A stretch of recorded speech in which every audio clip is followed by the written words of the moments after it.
औज़ुबिल्लाहिमिनश्शैतानिर्रजीम बिस्मिल्लाहिर्रहमानिर्रहीम। इस लेक्चर में हम थर्मल प्रॉपर्टीज़ ऑफ मैटर जो हैं उसके बारे में डिस्कस करेंगे। और इसमें सबसे पहले जो टॉपिक है उसमें है equation of state. Equation of state का ये कॉन्सेप्ट होता है कि जब कभी भी आप किसी थर्मोडाइनमिक सिस्टम को डिस्क्राइब करना चाहते हैं तो उसके जो वेरिएबल्स हैं, जो वेरिएबल उसकी स्टेट को स्पेसिफाई करते हैं, या वो मिनिमम सेट ऑफ वेरिएबल जिनकी मदद से हम किसी सिस्टम की स्टेट को स्पेसिफाई करने के बाद उसकी जो बाकी प्रॉपर्टीज़ हैं उनको डिटरमिन कर सकें, तो वो minimum set of state of variables की सूरत में एक इक्वेशन लिखी जाती है, जो इक्वेशन हमें उनका आपस में रिलेशन बताती है, जिसको इक्वेशन ऑफ स्टेट कहते हैं। अच्छा, इसमें थर्मोडाइनमिक सिस्टम को डिस्क्राइब करने के लिए जो प्रॉपर्टीज़ इस्तेमाल होती हैं उसमें सबसे पहली टर्म उसने जो इस्तेमाल की हुई है वो स्टेट वेरिएबल्स की है। स्टेट वेरिएबल्स में आपके पास ऐसी प्रॉपर्टीज़ या ऐसे वेरिएबल सिस्टम के जो सिस्टम की इनिशियल स्टेट और फाइनल स्टेट पे डिपेंड करते हों, और इस बात पे डिपेंड ना करते हों कि सिस्टम की वो स्टेट आई किस तरह है, यानी पाथ कौन सा फॉलो किया है। ठीक है, पाथ ऑफ द सिस्टम का कॉन्सेप्ट जो है वो जस्ट एक मिनट में मैं आप लोगों के साथ शेयर कर लेता हूँ।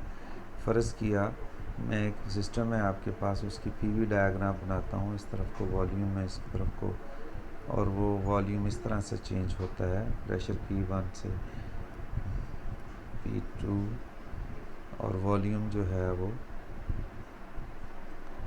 V1 से V2। तो ये जो प्रेशर और वॉल्यूम की वैल्यूज़ लेते हुए सिस्टम एक स्टेट से दूसरी स्टेट पे गया है, तो उसको हम पाथ ऑफ द सिस्टम कहते हैं। ठीक है, और ये इनिशियल स्टेट है और ये फाइनल स्टेट है। तो ऐसे वेरिएबल जो सिर्फ इनिशियल और फाइनल स्टेट के ऊपर डिपेंड करें और इस बात के ऊपर डिपेंड ना करें कि वो स्टेट किस तरह से आई है, उसको हम स्टेट वेरिएबल कहते हैं। एग्जांपल इसकी टेम्परेचर है, प्रेशर है। अब टेम्परेचर जो है उसके बारे में आप यूँ अंडरस्टैंड कर सकते हैं कि टेम्परेचर आप किसी भी बॉडी का, किसी भी लिक्विड का, किसी भी गैस का, चाहे आप उसके ऊपर वर्क डन करने से उसका टेम्परेचर बढ़ा दें, चाहे आप उसको हीट दे करके उसका टेम्परेचर बढ़ा दें, तो टेम्परेचर एक ऐसी फ़िज़िकल क्वांटिटी है जो इनिशियल स्टेट जो सी सिस्टम की उस वक्त जो टेम्परेचर था उस पर, और जो फाइनल स्टेट होगी उस वक्त जो टेम्परेचर होगा उस पर डिपेंड करेगा। इसके अलावा किसी चीज़ पर डिपेंड नहीं करेगा। In a few cases, the relationship among P, V, and T, P, V, and T, and M total, या number of moles, is simple enough that we can express it as an equation called equation of state. तो अब यहाँ पर जो equation of state है वो क्या है? एक इक्वेशन है जो रिलेशनशिप हमें बताता है between P pressure, volume, temperature और total mass of the system. और फॉर द प्रेजेंट केस जो मैस है टोटल, उसको नंबर ऑफ मोल से रिप्रेजेंट करेंगे। ठीक है, here is a simple equation of state for solid material. The temperature coefficient of the volume expansion beta is the fractional change in volume per unit temperature change, and the compressibility K is the negative of the fractional volume change per unit pressure change. If a certain amount of material has volume V naught when the pressure is P naught and the temperature is T naught, then the volume is slightly differing at slightly different pressure P and temperature T is approximately, ये भी एक equation of state है solid state के लिए। Ideal gas equation है। Ideal gas equation में सबसे पहले तो हम मोलर मैस की बात करते हैं। Of a compound is called molar weight और मैस पर मोल। और मोल m total is equal to n is the number of mole और m is the molar mass, यानी एक मोल ऑफ सब्सटेंस का मैस। जैसे अगर आप वाटर की बात करते हैं तो 18 ग्राम, अगर आप ऑक्सीजन की बात करते हो तो 16 ग्राम, जो मोलर मैस होता है, यानी एक मोल का मैस 16 ग्राम होता है गैस। इस तरह मोलर मैस का हिसाब किया जाता है। Measurements of the behavior of various gases lead to three conclusions. The volume V is proportional to the number of moles. If we double N, keeping the pressure and temperature constant, the volume doubles. The volume varies inversely with the absolute pressure. ये छोटे छोटे point हैं, याद रखें आप। If we double P while holding the temperature T and the number of moles constant, the gas compresses to 1/2 of its initial volume. In other words, PV is equal to constant when N and T are constant. यानी असल में वही Boyle's law, Charles law, जो gas laws हैं उनको state किया हुआ। The pressure is proportional to the absolute temperature. If we double the T, keep the volume and the number of moles constant, the pressure doubles. In other words, P is equal to constant multiplied by T when N and V are constant. We can combine these three relationships to give an ideal gas equation. अब आपको पता चल गया होगा कि ideal gas equation किस तरह बनाई जाती है। An ideal gas is one for which equation 8.3 precisely hold for all pressure and temperature. This is an idealized model. It works best at very low temperature, low pressure and high temperature. When the gas molecules are far apart or in rapid motion, it is valid within few percent of moderate pressure and at temperatures well below those at which the gas liquefies. यानी validity उसकी ना होने के बराबर होती है दूसरे से। absolute pressure and absolute temperature in ideal gas equation. The pressure P in equation 8.3, the ideal gas equation, is the absolute pressure, not the gauge pressure. Absolute temperature, not the Celsius temperature. If you use gauge pressure or Celsius temperature, you will get nonsensical results such as pressure of gas being negative below 0 degree centigrade, 0 degree C, which is equal to 273.15 Kelvin. We might expect that proportionality constant R in ideal gas equation would have different value for different gases, but it turns out to have the same value for all gases, at least at sufficiently high temperature and low pressure. It is called the gas constant, ideal gas constant, SI unit इसका, in which the unit of P is Pascal. Pascal is 1 Newton per meter. छोटे छोटे point याद रखते जाएं। And the volume V meter cube. The numerical value of R is equal to 8.31446262 joule per mole per Kelvin.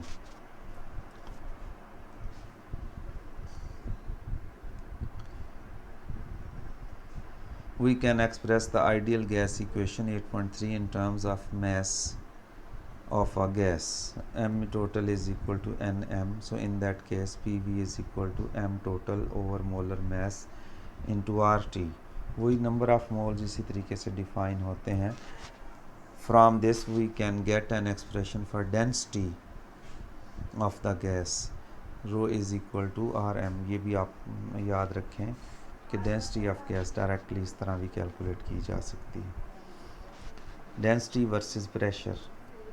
When using equation 8.15, be certain that you distinguish between Greek letter rho for density and letter P for pressure.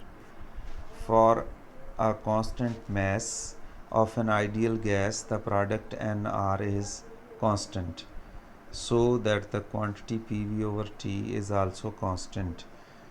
For subscript, if the subscripts 1 and 2 refer to any two states of the same mass of gas, then P1 V1 over T1 is equal to P2 V2 over T2 is equal to constant ideal gas constant mass, यानी gas भी ideal use करनी है, mass भी constant रखना है. Notice that you do not need the value of R to use in this equation. इस equation में आप वैल्यू आर यूज़ करने की ज़रूरत आपको नहीं है.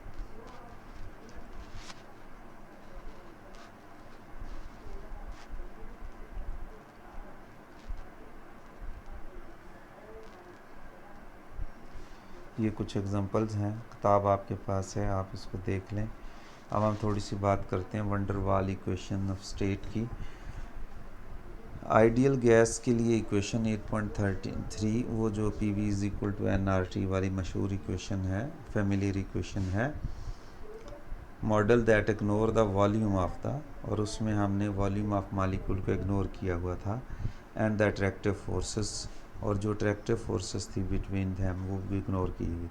Another equation of state the van der Waals equation made approximate correction for these two omissions. ये दो चीज़ें जो पहले हमने छोड़ दी थी उनमें अप्रॉक्सीमेशंस करती है, और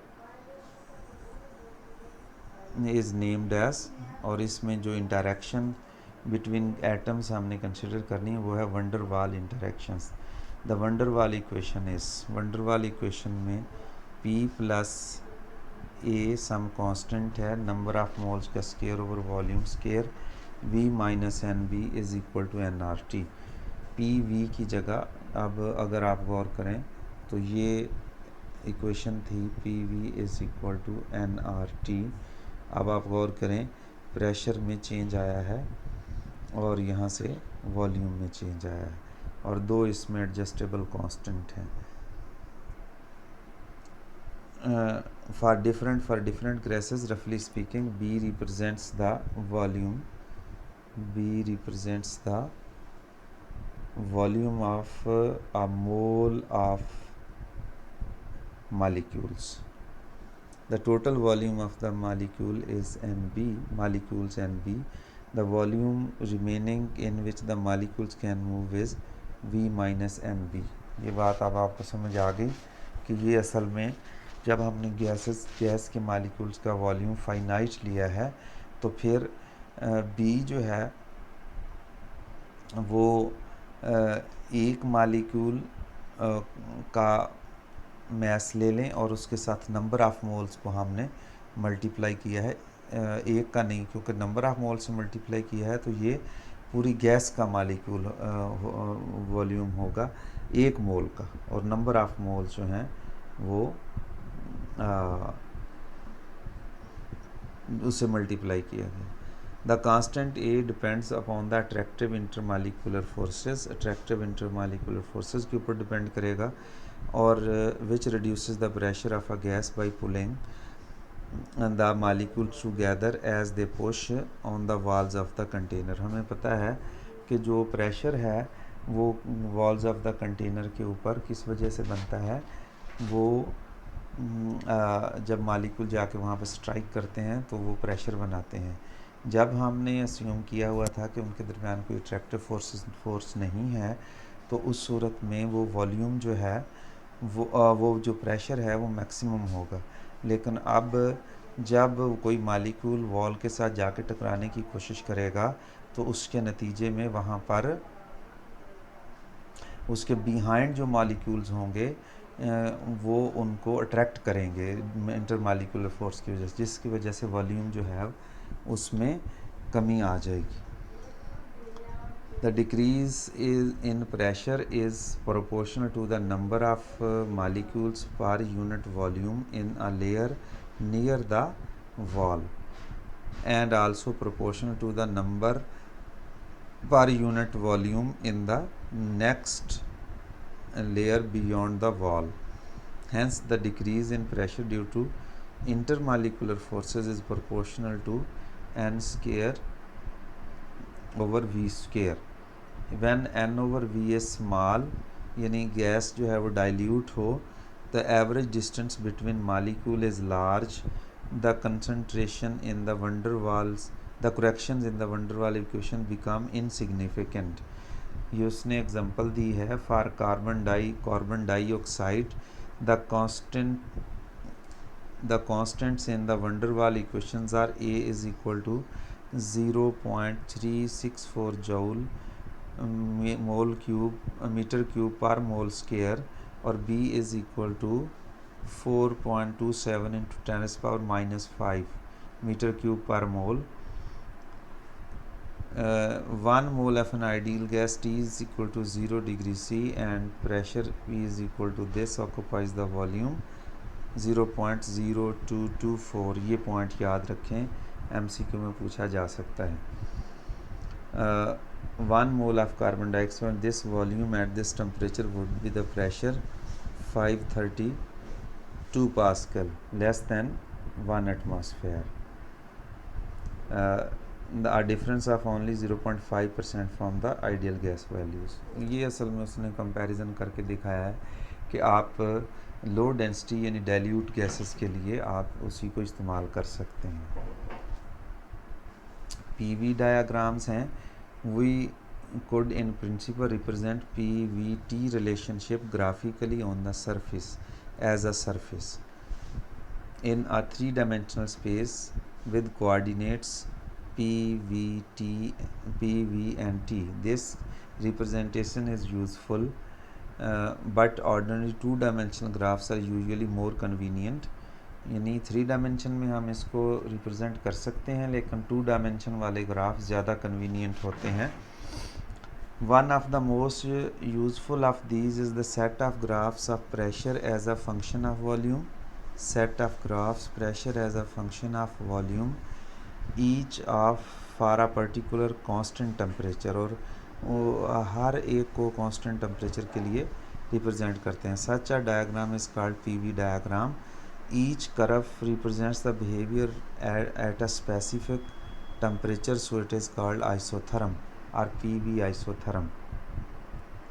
ये इससे भी हमें गैस के बिहेवियर का पता चल जाता है। ये साइड पे उसने ये फिगर दिखाई हुई है ना, इसके अंदर देखें ज़रा कैसे उसने मुख्तलिफ़ टेम्परेचर्स के ऊपर PV डायग्राम्स दिखाई हुई हैं, और आप इसके बिहेवियर को नोट कीजिएगा ज़रा। Figure 18.6 shows PV diagram for a constant amount of an ideal gas। एक आइडियल गैस के कांस्टेंट अमाउंट के लिए दिखाया गया है। Since PV is equal to nRT over V, P is equal to nRT over V from equation along the isotherm, T constant है, तो pressure P is inversely proportional to the volume V and the isotherm are hyperbolic curves। तो isotherm जो है वो hyperbolic curves होंगी। Figure 18 shows a PV diagram for material that does not obey the ideal gas equation। यानी एक उसने comparison करने के लिए एक इक्वेशन दिखाई है जो ओबे नहीं करता कांस्टेंट वॉल्यूम इक्वेशन। अब गौर करें ज़रा इसमें। above the critical temperature Tc there is no liquid vapor phase transition. Below Tc the material condensate to the liquid as it's compressed। अब यहाँ पे मैं डिस्कस करता हूँ थोड़ा सा, हम ज़रा देख लें इसका, इधर चला गया क्वेश्चन को। At temperature below Tc, the isotherm develop flat region in which we can compress the material, that is reduce the volume V without increase in pressure। यानी गैस को हम कंप्रेस कर सकते हैं without increase in pressure P। The observation shows that the gas is condensing from vapor gas to the liquid phase।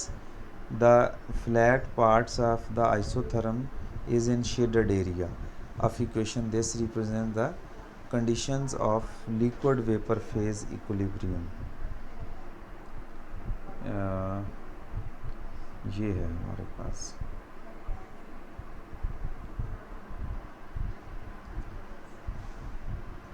ये है liquid vapour phase equilibrium region, ये isotherm है।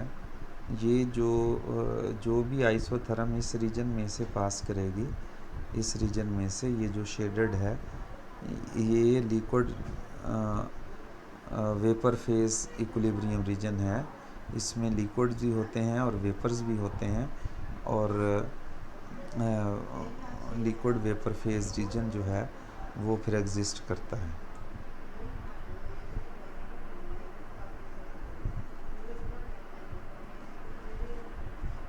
When we compress such a gas at constant temperature T2, it is vapor unit point A is reached.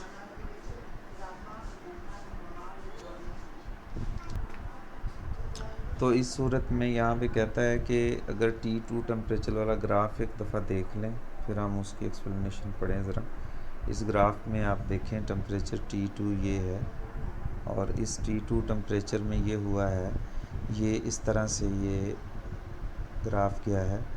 यहाँ पर एक point A है, इसके इधर इधर यानी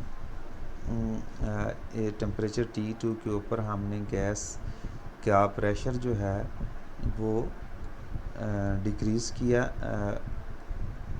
गैस का प्रेशर टेम्परेचर T के ऊपर डिक्रीज़ करते गए, या इधर से आप समझ लें इस तरफ को इंक्रीज़ करते गए। यहाँ पे एक पॉइंट आया जिस पॉइंट के ऊपर आकर के ये जो गैस के वेपर्स थे ये फिर लिक्विड में चेंज हो गए, और यहाँ पे इस रीजन में लिक्विड में चेंज रहे। आप देखें इस पूरे रीजन में गैस लिक्विड है और प्रेशर जो है वो कांस्टेंट है, ठीक है। फिर एक पॉइंट आता है B जिसके ऊपर फिर दोबारा से ये जो है लिक्विड बन जाती है गैस, और फिर इस तरफ जब आप मज़ीद यहाँ पे इसको भेजते हैं B पॉइंट के इस तरफ, जितना जो भी इसका प्रेशर है उसमें ये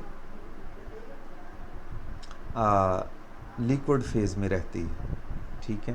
तो ये वेपर्स हैं, ये लिक्विड वेपर रीजन है, इसमें वेपर्स भी होते हैं और लिक्विड भी होता है इस रीजन में, ठीक है।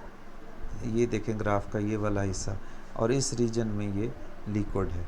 और ये जो आपको ये वाली आइसोथर्म नज़र आ रही है, देखें ये क्रिटिकल टेम्परेचर वाली है।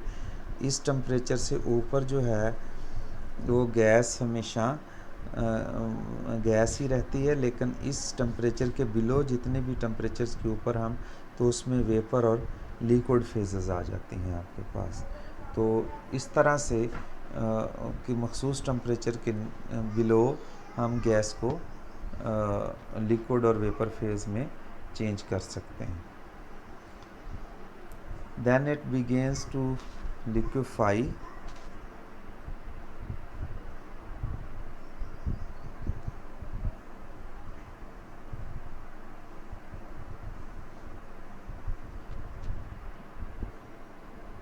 ये जो क्रिटिकल टेम्परेचर से बिलो टेम्परेचर है उसके हिसाब से हम यहाँ पे डिस्कशन इसकी करते हैं।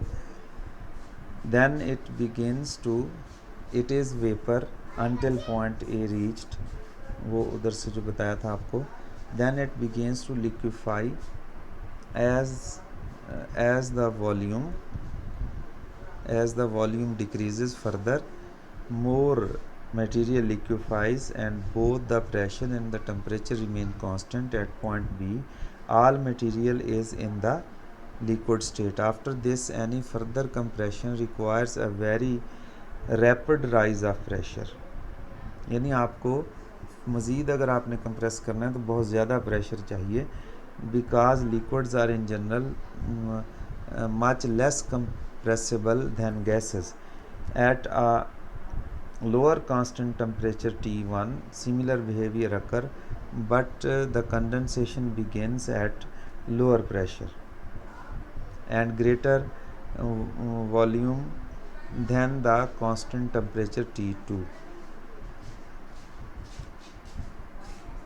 ये बात उसने यहाँ पे ये देखें इस पॉइंट के ऊपर ये जो ग्राफ है ये T1 टेम्परेचर है और भी लो टेम्परेचर है। यहाँ से ये इस तरह ये वेपर्स हैं और वेपर स्टेट है यहाँ पे। अब इसमें वॉल्यूम ये था, इसमें वॉल्यूम ये है। ये देखें ये वॉल्यूम ज़्यादा है। अब इस प्रेशर के ऊपर ये प्रेशर जो है, प्रेशर अब लो है, लो प्रेशर के ऊपर इस गैस के इस वॉल्यूम पर दोनों चीज़ें मौजूद हैं। फिर आप इसको इसका वॉल्यूम कम करते जाएं। वॉल्यूम कम करने से प्रेशर में कोई फ़र्क नहीं पड़ता, बल्कि क्या होता है कि वो जो लिक्विड फेज़ है, वेपर फेज़ है, वो ख़त्म होती जाती है और लिक्विड्स बढ़ता जाता है। और इस पॉइंट के ऊपर जो है वो फुली लिक्विड स्टेट इस वॉल्यूम के ऊपर हो जाता है। और लिक्विड स्टेट के बाद फिर फर्दर अगर आप उसको कंप्रेस करना चाहते हैं तो आपको बिल्कुल थोड़ा सा कंप्रेस करने के लिए प्रेशर की वैल्यू बहुत बढ़ाना पड़ जाती है, क्योंकि वो जो रीज़न उसने बयान की है अभी कि लिक्विड जो हैं वो उनको कंप्रेस करना बहुत मुश्किल है। At temperature greater than TC no phase transition occur. और इस टेम्परेचर के ऊपर कोई फेज़ ट्रांजिशन, TC टेम्परेचर के ऊपर जितने भी टेम्परेचर हैं उन पर कोई फेज़ ट्रांजिशन अक्कर नहीं होती। At the highest temperature such as T4 the curves resemble to the ideal gas. इसीलिए हम वहाँ पे कहते थे कि आइडियल गैस जो है वो हाई टेम्परेचर के ऊपर आइडियल गैस लॉ जो है वो वैलिड है। We call TC the critical temperature for this material. तो किसी भी गिवन मटेरियल का क्रिटिकल टेम्परेचर हम इस तरह फाइंड आउट कर सकते हैं। We will use PV diagrams often in the next two chapter. We will show the area under a PV curve represents the work done by the system during the volume changes. This work in turn is directly related to the heat transfer and changes in the internal energy of the system. Molecular properties of matter. We have studied several properties of matter in bulk, including elasticity, density, surface tension, heat capacities, and equation of the state. Now we want to look in a more detail at the relationship of the bulk behavior to molecular structure. We begin with the general discussion of the molecular structure of matter. Then in the next two sections we develop the kinetics. चलो हम चलते हैं। Molecular and molecules and intermolecular forces. Any specific chemical compound is made up of identical molecules. The smallest molecule contain one atom. The smallest molecule contain one atom each and are of the order of 10⁻⁻ meter in size. ये आप idea रखें कि एक atom का size कितना हो सकता है, ठीक है। सिंगल एटम का साइज़ ये of the order of magnitude of 10⁻⁻10. The largest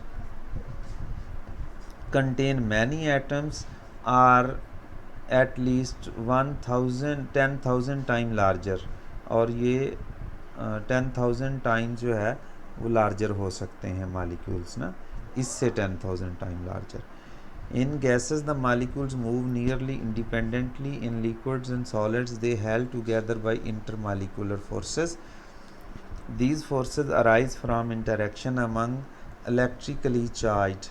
अब ये भी बात याद रख लें कि वो जो इंटरमॉलिक्यूलर फोर्सेस हैं वो किस वजह से आती हैं, electrical charge particles that make up the molecule. Gravitational forces between molecules are negligible in comparison with the electrical forces. So आमतौर पे इसलिए हम उनको नेग्लेक्ट कर देते हैं, ठीक है।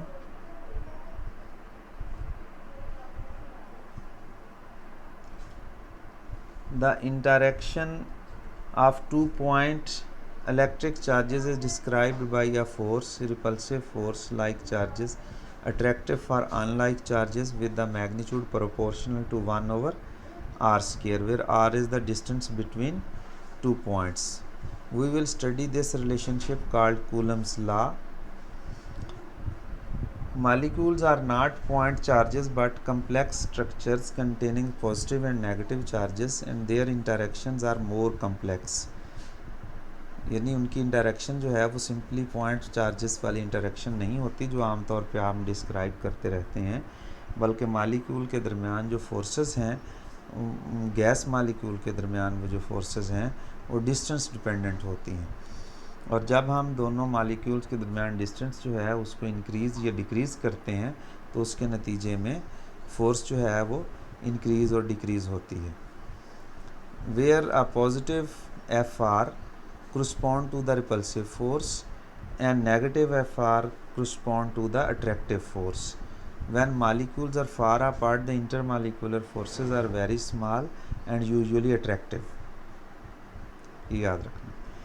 As the gas compress and its molecules are brought closer together, the attractive forces increases. The intermolecular forces become zero at equilibrium spacing. एक स्पेस दोनों मालिक्यूल के दरमियान ऐसी आती है जिसमें इंटरमालिक्यूलर फोर्सेस जो हैं वो ज़ीरो हो जाती हैं, corresponding to roughly the spacing between the molecules in the liquid and और ये जो स्पेसिंग है ये आमतौर पे जो वो स्पेसिंग होती है जिसमें मालिक्यूल्स लिक्विड या सॉलिड स्टेट में होते हैं. In liquids and solids relatively less large pressure are needed to compress the substance appreciably. This shows that the molecular distance slightly less than r0 the forces become repulsive. अब ये देखें किस तरीके से relatively large किस तरीके से वो इसको शो कर रहा है. अब figure 18 point also shows the potential energy as a function of r. This function has minimum at r0 where the force is 0. The two curves are related by, ये फार्मूला भी आप याद रखें कि du over dr यानी जो potential energy curve होती है या पोटेंशियल एनर्जी फंक्शन होता है उसका जो डिस्टेंस के लिहाज से डेरिवेटिव है वो फोर्स को रिप्रेजेंट करता है. Such a potential energy function is often called potential well. A molecule at rest at a distance r0 from the second molecule would need an additional energy u0, the depth of the potential well, to escape to an infinitely large value of r. ये यहाँ पर ना इसने explain किया हुआ है.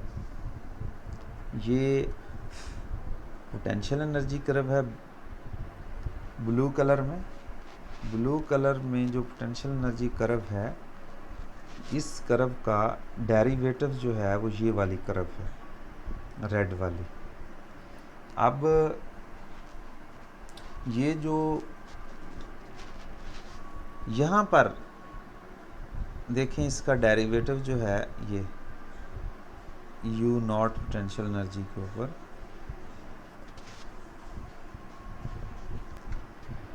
अच्छा. अब यहाँ पर हम ये देख रहे हैं इसकी वेरिएशन के किस तरीके से वेरी करती है फोर्स और पोटेंशियल एनर्जी. ये जो डिस्टेंस है बिटवीन मालिक्यूल्स ये यहाँ पे शो किया गया. ये दो आइडियल मालिक्यूल वैसे ही उसने सिंबॉलिकली बना के दिखाई हुई और ये सेपरेशन है और फिर इस सेपरेशन को कम या ज़्यादा करके उन्होंने देखा कि किस तरीके से पोटेंशियल एनर्जी कम या ज़्यादा होती है. यहाँ पर हम देख रहे हैं कि इस सेपरेशन के ऊपर यानी डिस्टेंस जब दो मालिक्यूल के दरमियान ये वाला डिस्टेंस यहाँ पे डिस्टेंस की कोई वैल्यू होगी, जब ये वाला डिस्टेंस होगा तो पोटेंशियल एनर्जी पॉजिटिव से ये पोटेंशियल एनर्जी पॉजिटिव है इधर पॉजिटिव से नेगेटिव हो जाती है.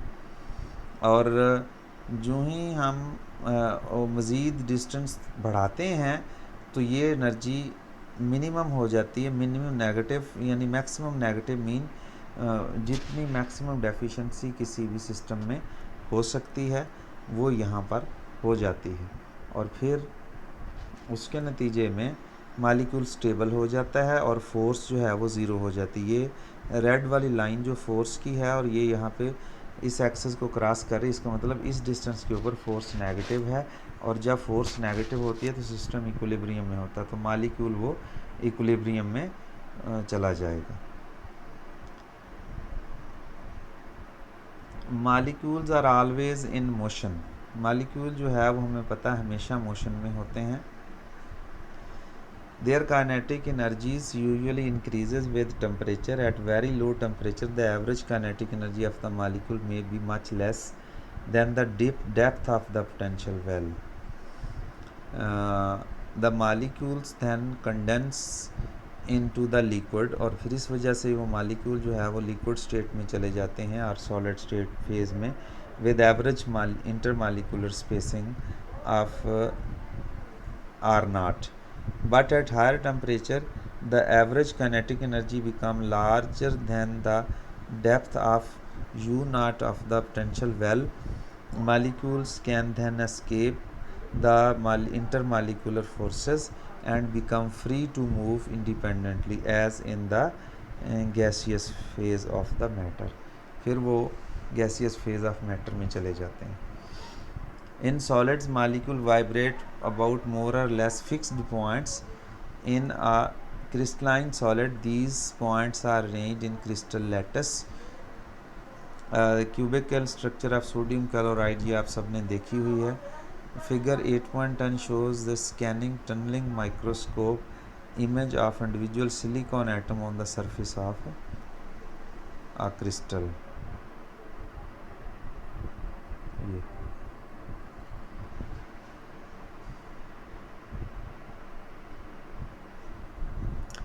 In liquid, the intermolecular distance is usually only slightly greater than in the solid phase of the same distance, but molecules have such much greater freedom of movement. Liquids show regularity of structure only in the immediate neighborhood of few molecules, यानी उसमें regularity सिर्फ few molecule के neighbourhood में होती है, और वरना वो फिर बाद में वो रेंडमाइज हो जाते हैं, वो जो यूनिट्स बनते हैं। The molecules of a gas are usually widely separated so that they only have small attractive forces. A gas molecule move in straight line until it collides with an other molecule or with the walls of the container. In molecular terms, the ideal gas is a gas whose molecules exert no attractive force on each other and therefore have no potential energy. इसलिए molecule की potential energy नहीं होती। Moles and Avogadro's number. 1 mole of the amount of substance contain 6.022 into 1023 elementary entities, जिसमें molecule हो सकते हैं, particles हो सकते हैं। The number of molecules in a mole is called Avogadro's number, denoted by this. ये relationship है।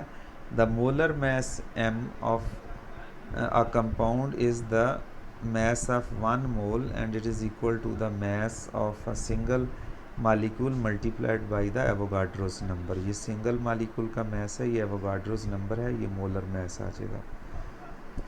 When the molecule consist of single atom the term atomic mass is often used instead of molar mass. Kinetic molecular theory of an ideal gas. इसमें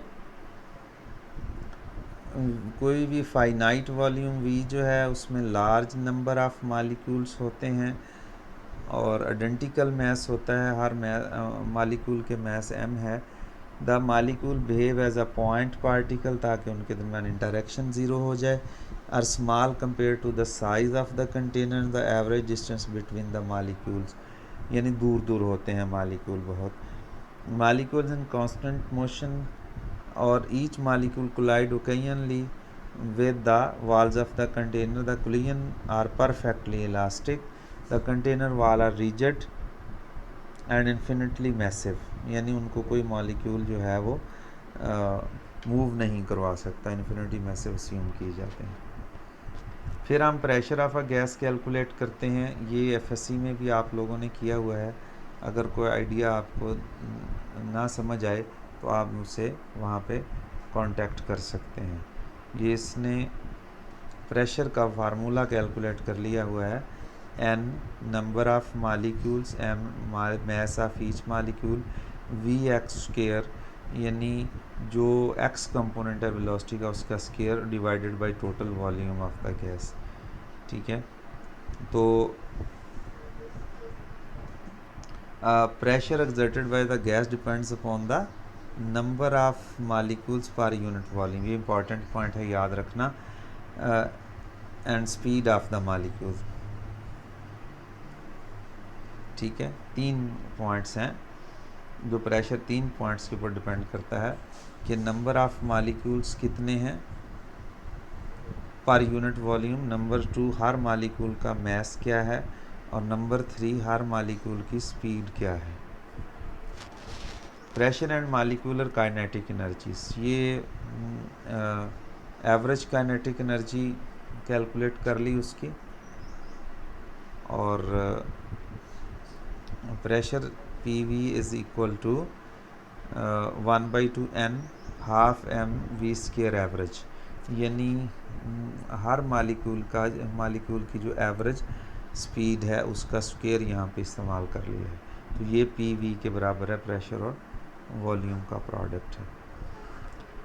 is the average translational kinetic energy, तो ये जो factor बना ये average translational kinetic energy of the single molecule, the product of this and the total number of molecules n equal to the total random kinetic energy, translational motion of all molecules। The kinetic translational reminds us the energy of translational motion। There are also energies associated with the molecule rotation and vibrations। तो PV is equal to 2/3 kTr, PV is equal to nRT। तो KTR is equal to 2/3 nRT। ये अब kinetic energy, ये भी formula आप याद रख लें। ट्रांसलेशनल काइनेटिक एनर्जी जो है वो 3/2 nRT आइडियल गैस इक्वेशन को इस्तेमाल किया, इस फार्मूले से उसको यूज़ किया है। So kinetic translation is directly proportional to absolute temperature. तो यहाँ से हमने ये नतीजा अखज़ किया कि जो ट्रांसलेशनल काइनेटिक एनर्जी है वो directly proportional to absolute temperature है। ये फार्मूला आपके सामने नज़र आ रहा है, इसमें ये सारे कांस्टेंट हैं, ये डायरेक्ट प्रोपोर्शन में। The average translational kinetic energy of single molecule is the total, the average translational kinetic energy of a single molecule is the total translational kinetic energy of all the molecule divided by the number of molecules n। यानी ये अब हम किसी एक molecule की जो translational kinetic energy उसको भी कैलकुलेट कर सकते हैं। टोटल ट्रांसलेशनल काइनेटिक एनर्जी को हमने डिफाइन कर दिया है, डिवाइड कर दिया है टोटल नंबर ऑफ मालिक्यूल्स के ऊपर। तो ये फिर दूसरी साइड से ये रिलेशन ये भी निकला है 3 nRT/2n। Also the total number of molecule is the number of molecules n multiplied by Avogadro's number. तो इस तरह से ये वाला रिलेशन, और यहाँ से हम बोल्ट्जमैन कांस्टेंट कैलकुलेट कर लेते हैं जो कि गैस कांस्टेंट को एवोगाड्रोस नंबर से डिवाइड करने से हासिल होता है, और वो है 1.31 into 10⁻³ -23 joule per molecule per kelvin. The exact numerical value of K is defined to be, ये एग्जैक्ट न्यूमेरिकल वैल्यू है बोल्ट्जमैन कांस्टेंट की। तो बोल्ट्जमैन कांस्टेंट की टर्म्स में average kinetic energy of a molecule can be written as 3/2 kT। This shows that the average translation kinetic energy per molecule depends only on the temperature, not on the pressure, volume or kind of the molecule। We obtain thus average translation kinetic energy per molecule by multiplying equation 8.16 by the Avogadro's number। और ये फिर आपके पास निकल आया। तो यहाँ से ये पता चलता है कि ideal gas according to kinetic molecular theory जो average translational kinetic energy per mole of a gas है वो 1/3/2 RT, यानी इम्पॉर्टेंट बात इसमें ये है कि वो तमाम गैसेस के लिए कांस्टेंट है। ठीक है। Finally it can be helpful to rewrite the ideal gas equation on per molecule basis. In order to write per molecule basis, this is the ideal gas equation. This shows that we can think of Boltzmann constant K as the gas constant on per molecular basis instead of per mole basis, which is R.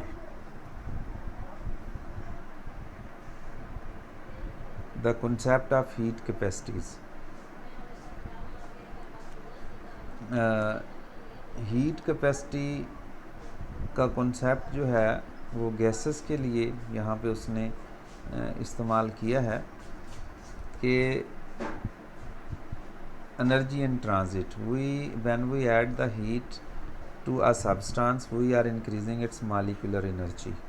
तो जब किसी system में heat दाखिल होती है तो क्या होती है, काइनेटिक मॉलिक्यूलर थ्योरी के मुताबिक उसकी हीट एनर्जी जो है मॉलिक्यूलर एनर्जी बढ़ती है। We shall assume that the volume of the gas remain constant. If we were to let the gas expand, it would work by pushing on moving the wall container. और ये अब हम calculation की तरफ आ जाते हैं। In the simplest kinetic molecular model, the molecular energy consists of translational kinetic energy of the point-like molecules. The energy is directly proportional to the absolute temperature. ये हम देख चुके पहले। When the temperature change by small amount delta T, the corresponding change in kinetic energy is dkRT. ये differential ले लिया और ये सारे कांस्टेंट हैं तो dt आ गए। From the definition of molar heat capacity at constant volume CV, we have dq is equal to ncv dt,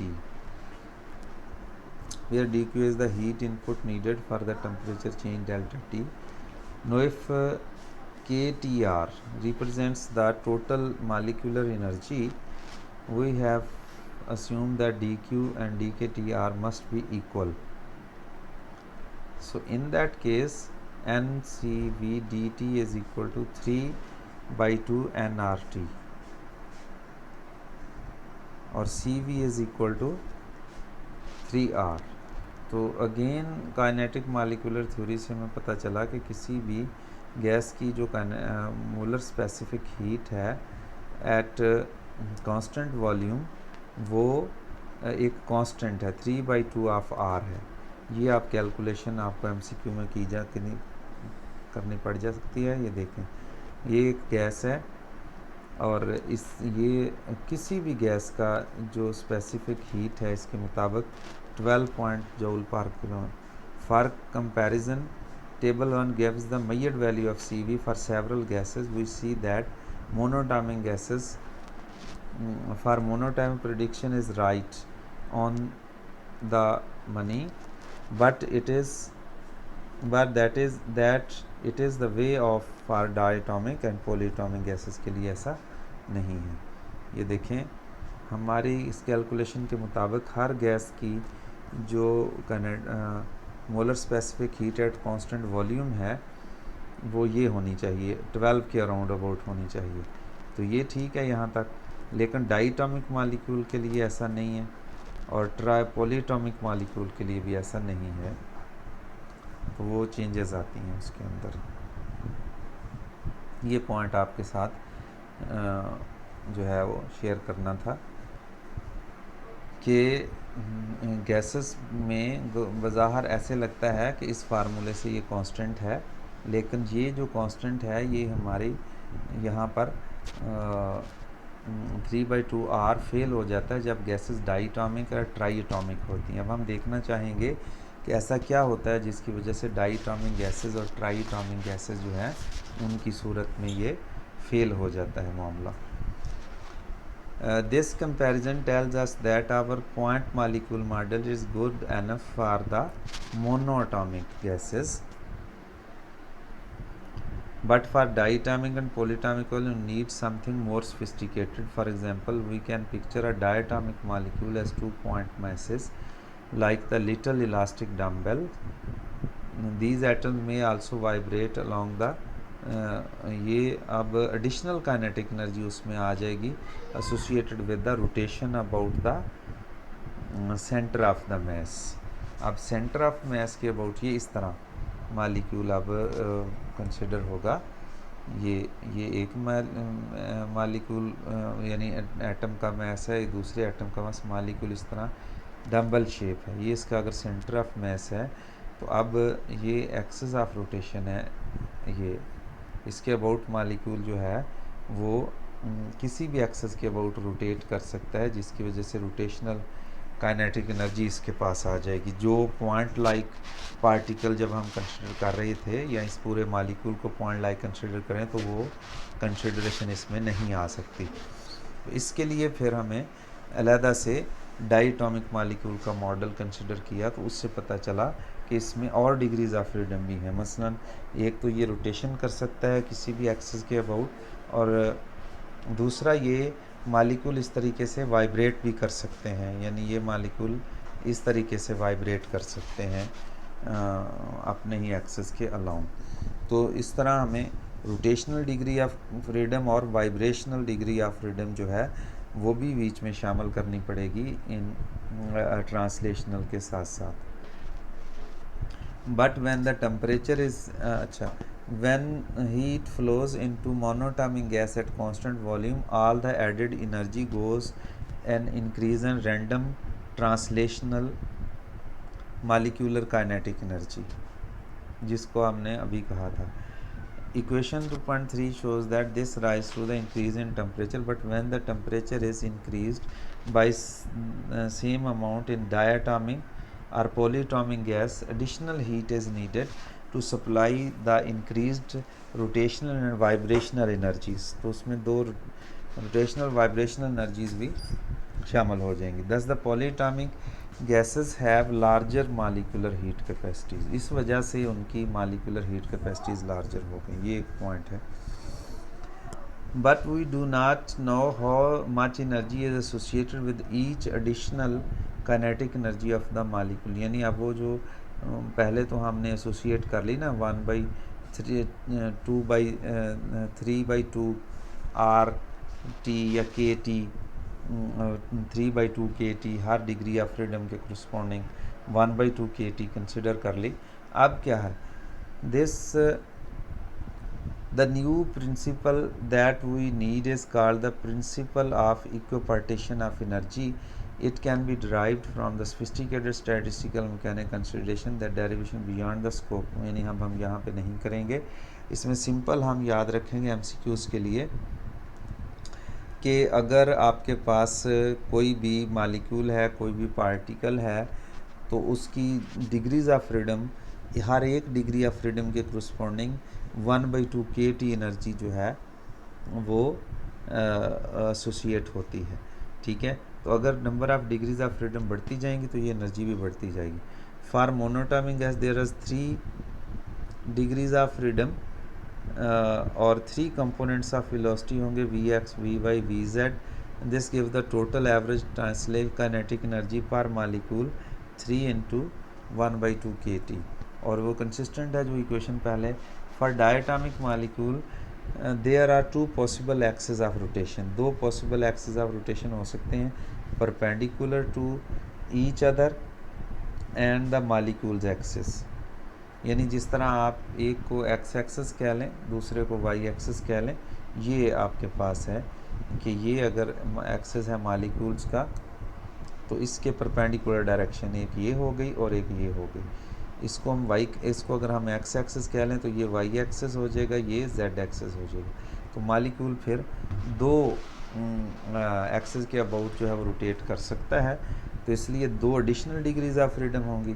तो फिर वो जब 2 की बजाय फिर 5 हो जाएंगी, तो उस सूरत में फिर 5 kT instead of 3/2 kT। The total kinetic energy of n molecule के टोटल इज़, तो फिर ये आपके पास इस्तेमाल होगा CV is equal to 5/2 nRT। अब इसके मुताबिक जब हम कैलकुलेट करते हैं तो ऑलमोस्ट 20 निकलती है। तो इसका मतलब है डाइटॉमिक मालिक्यूल के लिए जो ऑब्जर्व्ड फिगर्स हैं ये उनके मुताबिक अब आ गई है। अब हम आ जाते हैं next. Vibrational motion is also contribute to the heat capacity of gases. Molecule bound can stretch and bend and resulting vibration lead to the additional degree of freedom and additional energies. For most diatomic gases, however, vibration does not contribute appreciably to the heat capacity. The reason for this involves some concept of quantum mechanics. Vibration energy can change only the infinite steps. ये quantum mechanics असल में. If the energy changes of the first step is much larger than the energy possessed by the most molecule, then nearly all the molecules remain in the minimum energy state of motion. Changing the temperature does not change their average vibrational energy appreciably, and the vibrational degrees of freedom are said to be frozen out. यानी वो low temperature के ऊपर नहीं रहती. In more complex molecule, the gaps between permitted energy levels can be much smaller than the vibrations does contribute to the heat capacity, and then the vibration and the gaps between permitted energy levels can be much smaller. ये ज़रा energy level diagram से understanding वाली बात है. फ़िलहाल आप MCQs के लिए सिंपल रख लें कि देखें ट्रांसलेशनल काइनेटिक एनर्जी, ये टेम्परेचर है इस तरफ को 25 50, यानी आप आलमोस्ट देख लें कि 50 डिग्री के बाद फिर वो कंट्रीब्यूशन शुरू हो जाती है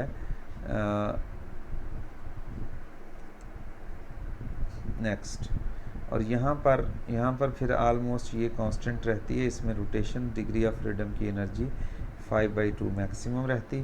फिर इसके बाद वाइब्रेशनल डिग्री ऑफ 2, और ये बहुत हाई टेम्परेचर है 10,000 केल्विन तक, तो इसलिए आमतौर पे उसको फिर हम नेग्लेक्ट कर सकते हैं.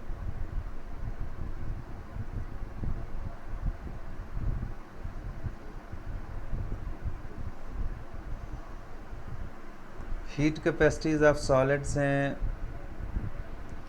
For crystalline solid consider a crystal containing n identical atoms.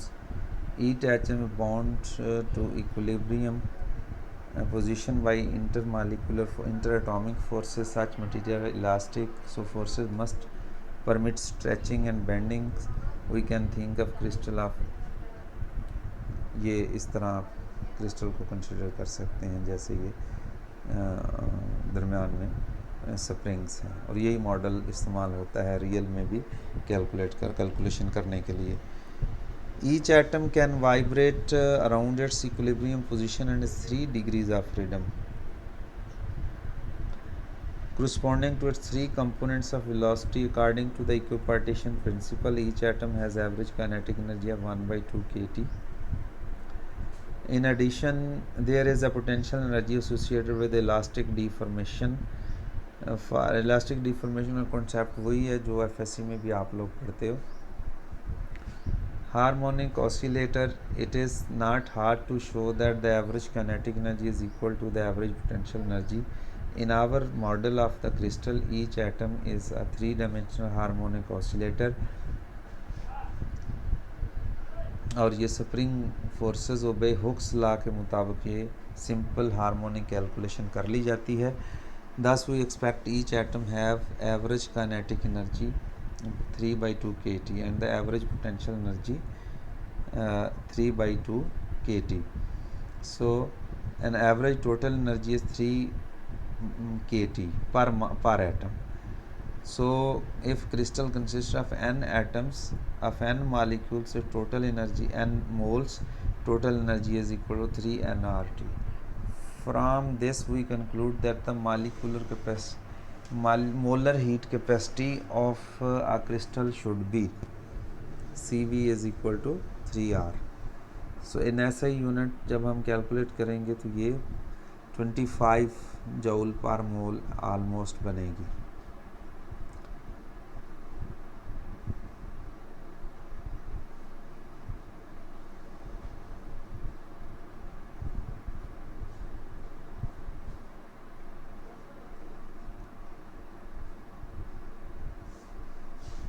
We have derived the rule of Dowling and Pettit, which encountered as an empirical findings in section monoatomic solids all have heat capacities of about 25 joule.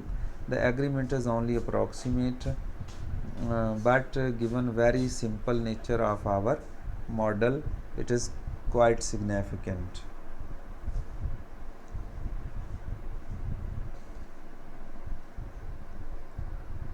At low temperature, the heat capacity of most solid decreases with the decrease in temperature. यानी heat capacity जो है वो temperature का भी function है. और high temperature के ऊपर हीट कैपेसिटीज़ ये देखें ऑलमोस्ट कांस्टेंट हो जाती हैं, लेकिन लो टेम्परेचर के ऊपर ऐसा नहीं है. लो टेम्परेचर के ऊपर हीट कैपेसिटी डिक्रीज़ होती जाती है. तो डॉलिंग और पीटेट लॉ के मुताबिक तो ये कांस्टेंट रहनी चाहिए, लेकिन ये रियल में ऐसा नहीं होता. ये डिपेंड करती है टेम्परेचर के ऊपर. ये थोड़ा सा पॉइंट आप याद रख लें.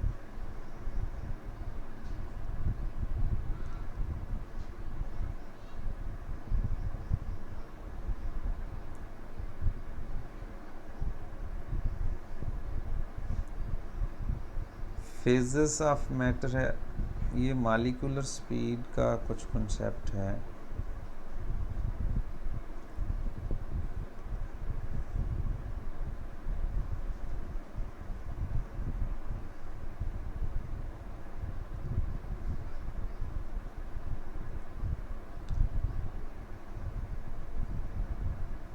चलो खैर हम फेजेस ऑफ.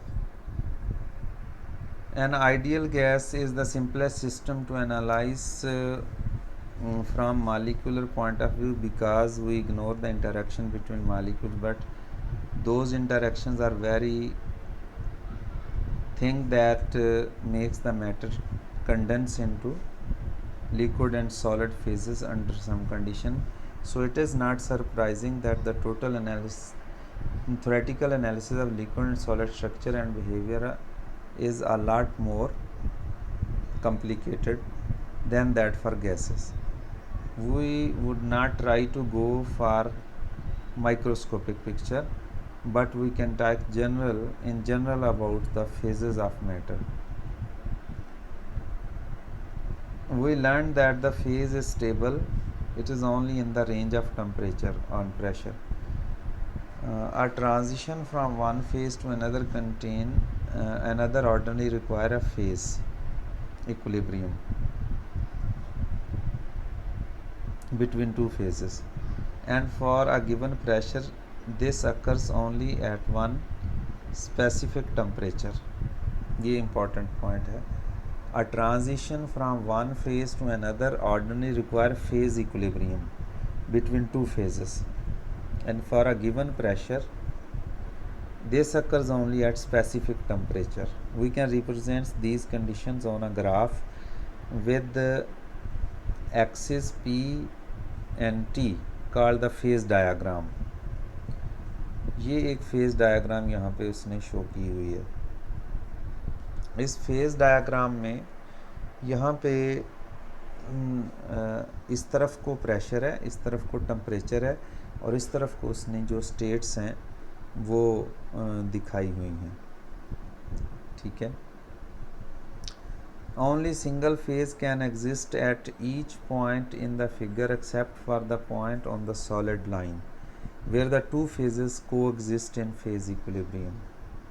यानी ये जो सॉलिड लाइन है इसके ऊपर, मतलब अगर फ़र्ज़ किया आप कोई जिस तरह ये है, a typical PT phase diagram showing regions of temperature and pressure at which various phases exist and where phase changes occur.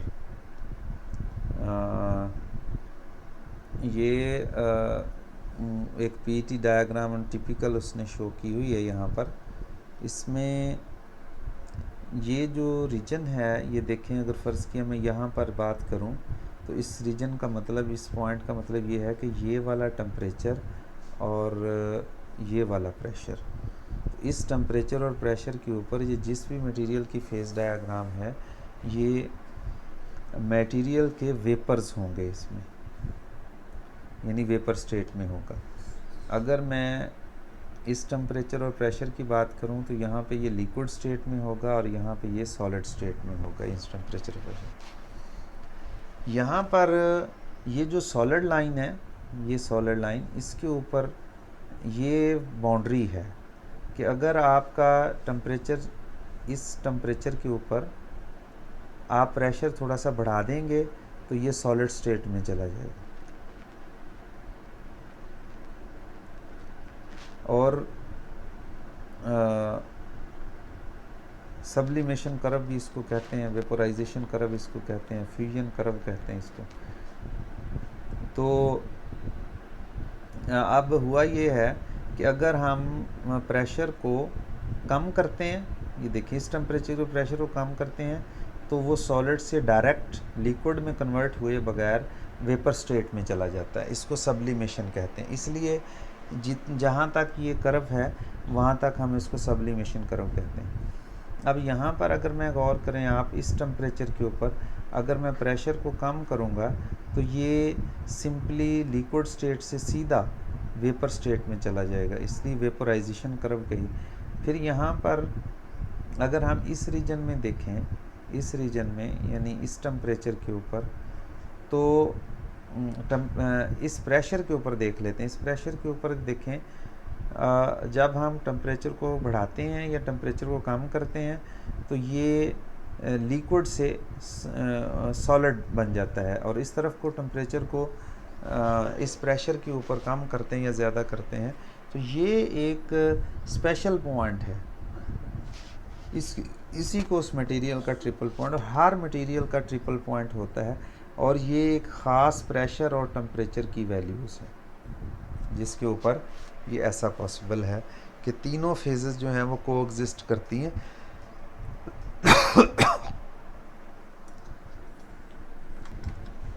तो इसके कुछ MCQs molecular properties of gases के हम डिस्कस करते हैं। Evidence that molecule of gas are in constant motion, क्योंकि two gases जो हैं वो डिफ्यूज़ होती हैं, इसलिए पता चलता है क्विकली डिफ्यूज़ कर जाती हैं। When smoke particles suspended in air are brightly illuminated and viewed through a microscope, they show tiny random movements because the apparatus is vibrating, the air molecules are bombarding the particles. In Brownian motion we see some actual molecules in motion, small particles in motion. The continuous movement of very small particles suspended in gas known as Brownian motion is caused by the continuous movement of very small particles suspended in gas known as Brownian motion. ये Brownian motion की definition है, ये भी ज़हन में रख लें, next time कभी सोचना पड़े कि Brownian motion क्या है। is caused by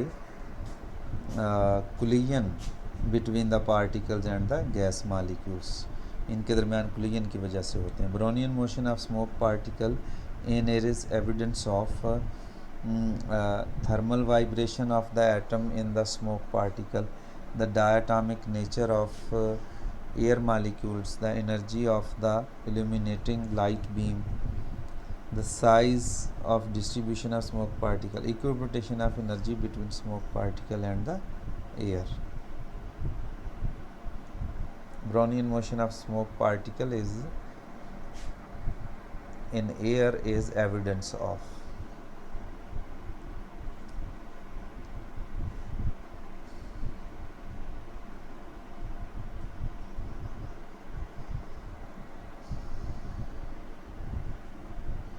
the mean free path of air molecule near the surface of earth is about, ये फैक्ट है आप मीन फ्री पाथ जो है वो 10⁻⁻7 metre. The mean free path of air molecule at room temperature atmospheric pressure is about 10⁻⁷ meter. The mean free path of molecule in the gas is proportional to molecular cross-sectional area reciprocal of the molecular cross-sectional area.